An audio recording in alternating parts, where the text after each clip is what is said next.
Derecho en Zapatillas, en Encendidos en la Tarde.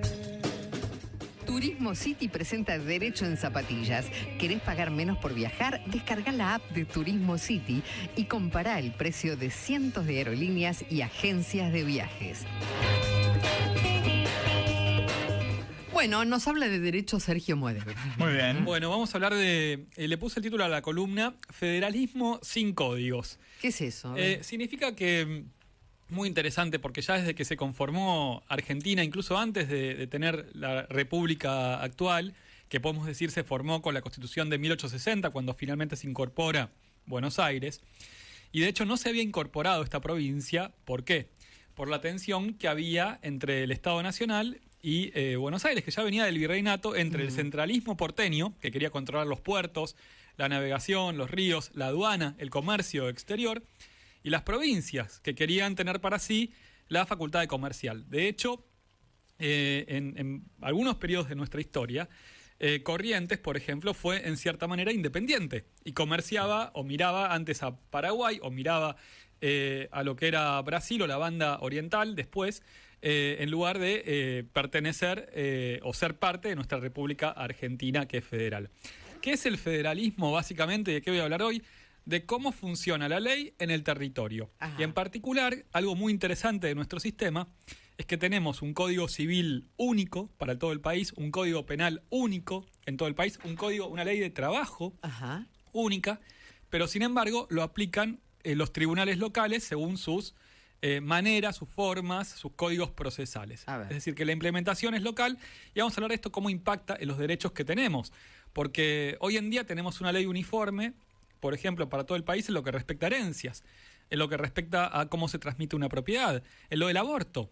El Código Penal, estaba hoy el caso de Prandi como algo importante, no es trascendente en términos de derecho de fondo, si pasa en Campana, si pasó en San Isidro, o si pasa en Río Gallegos, o si pasa en Ushuaia. Es la misma ley. Tenemos la misma ley de fondo.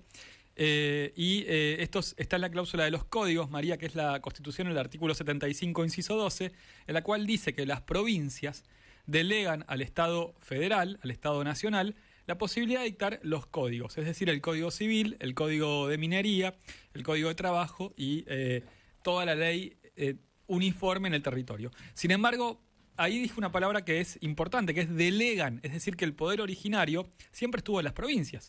Fueron estas las que se juntaron y dijeron, bueno, vamos a hacer una constitución. De hecho, por ejemplo, algo que es muy, muy importante es cómo a veces decimos, tenemos un país federal, ¿no? Pero ¿cuánto de federal tenemos y cuánto unitarios tenemos? Porque siempre uno de los reclamos es que Buenos Aires es el centro y que es un país macrocéfalo, es decir, que la cabeza es enorme y el interior, o las provincias, me gusta más decirlo, no está en tamaño en comparación con el poder que tiene la ciudad de Buenos Aires en particular o Buenos Aires en general. Esto es uno de los puntos que se dicen, y contrariamente también hay debates en torno de esto. ¿Cómo se reparte entonces la ley en el territorio? No hay un federalismo único, sino que hay distintas maneras de asignarlo, o sea, de decir cómo repartimos el poder. En el caso de Argentina, decidió que haya, como decía, una ley uniforme en todo el territorio y la aplicación va a ser local según las leyes que dicten las provincias. Ahora bien, esto podría ser distinto, por ejemplo. Por ejemplo, Salta, si fuera distinta a la Constitución, podría tener su código civil o su código laboral. ¿Y cuál prevalece ahí? No, es que en realidad no habría un conflicto, porque cada provincia dictaría, por ejemplo, una ley laboral acorde con sus necesidades. ¿Que estaría por encima de la nacional? En realidad, no habría una nacional. No habría una nacional. La nación podría dictar una para los territorios federales, que serían muy poquitos. Los establecimientos de utilidad nacional se llaman, que por ejemplo sería una estación ferroviaria interjurisdiccional. Ahí se aplicaría por ahí una ley particular, o para todos los temas de aduana, correos, telecomunicaciones, temas de transporte interjurisdiccional, regiría el Estado federal, porque tiene que haber algo que articule. Pero cada provincia, si se quisiera y si hubiera una reforma constitucional, podría recuperar la facultad de legislar, es decir, de tener una legislación de fondo. Es decir, por ejemplo, ¿qué pasaría con temas de, por ejemplo, el aborto? Donde hay una ley nacional uniforme, pero por ahí cada provincia podría tener su propio criterio respecto de esto. Ampliar o restringir alguno de esos temas. Justo el aborto madre, quizás claro. es polémico porque hay un tema quizás de derechos humanos, hay un pisos mínimos de tratados internacionales, pero podría ser alguno de los puntos donde una provincia, por ejemplo, sea más favorable u otra menos, según sus creencias y convicciones de cada legislatura provincial, ¿no? O sea, digo, eso podría pasar si se reformara la Constitución. Algo que, ¿cómo tiene impacto esto práctico? Que a eso quería llegar, y cómo tiene impacto en nuestro día a día. Tenemos, por ejemplo, una ley de presupuestos mínimos ambientales. Ahí, María, vos hablabas del conflicto. En términos de presupuestos mínimos, las provincias lo que hacen es mejorar el estándar nacional. La nación dicta una ley de presupuestos mínimos ambientales que no es perfecta, que es un poco tramposa porque deja mucha discrecionalidad, pero cada provincia mejora o puede mejorar esa ley de presupuestos mínimos ambientales. Así funciona en términos de medio ambiente, porque cada provincia en realidad ahí conservó, no delegó el poder que tenía. Claro. Y por ejemplo, esto se da, mira, en la práctica, Mendoza es menos proclive a la minería que San Juan. Mendoza tiene una tradición más agrícola, ganadera, Claro, vitivinífera, que está vitivinífera. Fabri mientras toma el Pinot Noir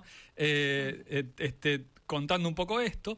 Y San Juan es más proclive a la minería. ¿Está bien, está mal? Digo, ¿se tiene que hacer la minería en forma correcta, con cuidado del agua, del medio ambiente? Sí, pero es una decisión provincial elegir qué actividades económicas privilegia o cuáles permite o cuáles no. Podés después plantear en términos constitucionales, que es el mínimo federal, bueno, tiene que haber un derecho al libre comercio, tiene que haber un derecho a ciertas garantías básicas, debido proceso, obvio. Pero cada provincia decide, en definitiva, qué política adopta según su legislatura provincial, Claro. que es la más cercana a la gente también de esa provincia, que conoce más y que conoce más el dinamismo provincial, o debería ser así, por lo menos si es que el sistema democrático funcionara más o menos bien, ¿no? Eso depende de cada dinámica local. Pero bueno, en definitiva es así, y es nuestro país. En Estados Unidos, por ejemplo, cada estado dicta sus propios códigos. Entonces en Texas no es lo mismo un homicidio que Totalmente. en Minnesota. Claro, claro. O que en claro. Arizona. Algunos tienen pena de muerte y otros no, Exactamente. por ejemplo. ¿Cuál es el tema, digamos, entonces? Mira, yo pregunté a una abogada constitucionalista, la profesora de la Universidad de San Andrés, y me decía que en un país enorme como el nuestro, con tanta diversidad, ella me decía por el tema ambiental de climas, ecosistemas e idiosincrasias, el federalismo nos permite que cada comunidad dicte las normas que mejor reflejen sus preferencias. Esto decía Florencia Saulino, es profesora de Derecho Constitucional, por ejemplo. Y me voy a saltar la historia del virreinato, que un día la quisiera repasar, porque la verdad que es súper interesante, es para incluso charlar con el profe Lázari sobre cómo se conformó esto, pero no sé si se acuerdan de Rosas, ¿no? Que se decía federal, pero en realidad era bastante unitario, por Sí. ejemplo, pero él estaba en contra de una constitución nacional. Él decía que cada provincia tenga su propia constitución y de última designan una persona para las relaciones exteriores. Esto se lo dice Rosas en una carta a uno de los gobernadores. Y de hecho fue así porque no tuvimos constitución hasta que lo derrotó Urquiza y en 1853 se hace una constitución sin Buenos Aires y después se incorpora a Buenos Aires con la condición de que no le pongan impuesto a las ganancias al Banco Provincia, Claro, por ejemplo. claro. Cada uno defiende sus propios intereses. Defiende sus intereses y está bien que sea un poco así. Viste que yo estuve, justamente contaba antes en Salta, leía, por ejemplo, el diario de allá o escuchaba la radio, y hay un pedido para que el gobernador, obvio, defienda los intereses de los salteños. Somos todos argentinos, obvio, y eso nos encanta y nos une. Ahora bien, hay realidades locales, y hay intereses locales que también tienen que ser defendidos, lo mismo con la Ciudad de Buenos Aires. Claro. Bueno, vamos con casos prácticos entonces de esto. Contaba algunos casos de la ley de presupuestos mínimos ambientales, de la minería, contaba un poco el tema del aborto, que hoy es ley nacional y es un derecho. Y contaba, voy a contar también el caso de la prescripción. ¿Qué significa esto? Cuando vos tenés, por ejemplo, una deuda con el fisco local, supongamos que trabajás y tenés un emprendimiento en Catamarca o en Misiones, digámoslo. Entonces, la provincia te reclama una deuda fiscal, supongamos. Ahora bien, ¿qué plazo de prescripción? Es decir, ¿cuándo la deuda se extingue porque el acreedor, porque la provincia no la reclamó por el paso del tiempo? Después de unos años, que son los que regula la ley. Y ahora el punto es, ¿qué ley? ¿La ley provincial o la ley nacional? Claro, es la prescripción, por ejemplo. Es algo de derecho local, digamos, que regula cada provincia porque es algo del Código Procesal, o es algo nacional que está en el Código Civil y Comercial. Bueno, esto llegó a la Corte Y la Corte Suprema de Justicia de la Nación, que es una corte federal, donde justamente se designa con intervención de los senadores de cada provincia, es un poco legitima que tenga esa facultad, dijo que en realidad la prescripción era un tema del Código Civil y que es nacional, entonces que las provincias no podían legislar, por ejemplo, la prescripción de una multa de tránsito que sea más larga que el Código Civil. En realidad que es una facultad que tienen las provincias.